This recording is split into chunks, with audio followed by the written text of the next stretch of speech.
What kind of an investor are you?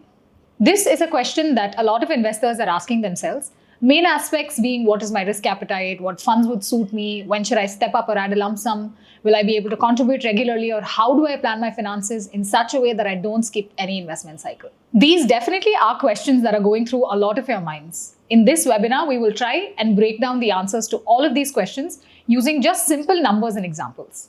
Do not miss out. This webinar is for all kinds of investors, whether you've been in the markets for a while or you're just starting your journey in the world of investments. And this is happening on the 19th of July. Don't forget to sign up. You can use the form below. See you all there.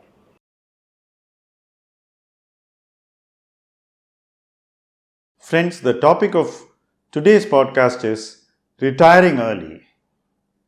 Conversations with a number of people gives me a clear sense that people view careers as a means to doing something else. Many think about what they would do beyond their careers. So they kind of fix a certain career span within which they hope to achieve what would allow them to do what they really want to do.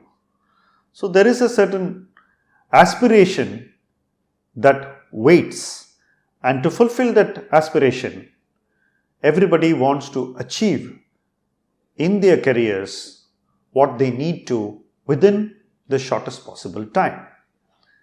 This thought process is going to increasingly become more popular as more people discover aspirations beyond their professional careers. Whatever those aspirations may be, for some it could be starting their own business. For others, it could mean traveling the world.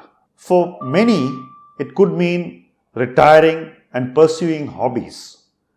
Lastly, there are enough people to think that they would give more time to their loved ones once they retire. So there are varying objectives, quite diverse from each other, which drive people to think that they should stop working earlier and have a career which is sharp, quick, and productive. The key thing to retiring early is that you need to specifically fix your goals. You need to set your goals.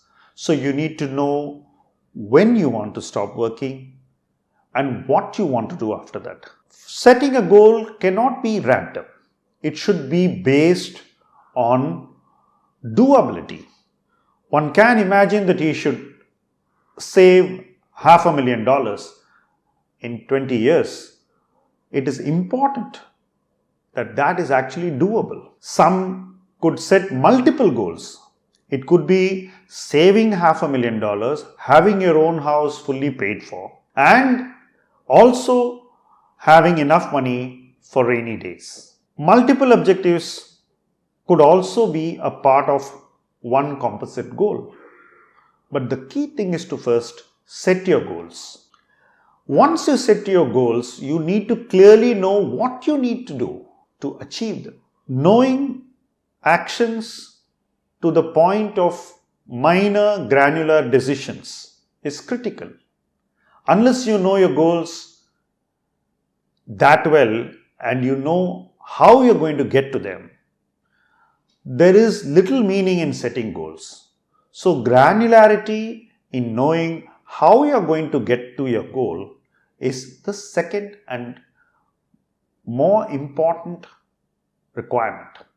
Once you know your goals, you know how you're going to get there, the next step is to stick to exactly what needs to be done.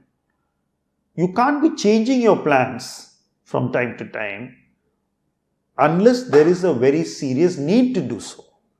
So once you set out what you need to do, you must stick to exactly what needs to be done and fulfill that. Some may argue that what if I am doing better than what I expected? That is a happy place to be. Then you try and do more than you need to. So originally you might have fixed certain actions to be done so that your needs are met and your goals are achieved. Later you find that you have the capacity to do more than what you originally thought. Then you do little more and you realign what you can do to your current potential. The next thing is to check at regular frequencies if what you are doing to reach your goals is aligned to your potential. As careers grow, your potentials could contract or expand depending upon the field that you are in and the opportunities that are before you. If, and I assume a happy place for you, you are in a position to actually expand your potential, checking annually and revisiting your potential will ensure that you are performing to your potential in your careers, and that potential will also reflect in your retirement plans and help you achieve your goals earlier than you originally thought. Retiring early is aspirational. It's driven by aspirations outside of careers.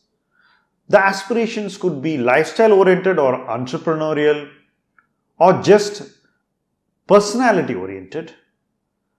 Whatever it may be, it is important for every one of us to discover that potential, to grow that potential, and put ourselves in that position where we can retire when we want to. That does not mean we are going to retire, but being in that place gives you the kind of financial freedom and comfort to make choices which you otherwise would not be able to do.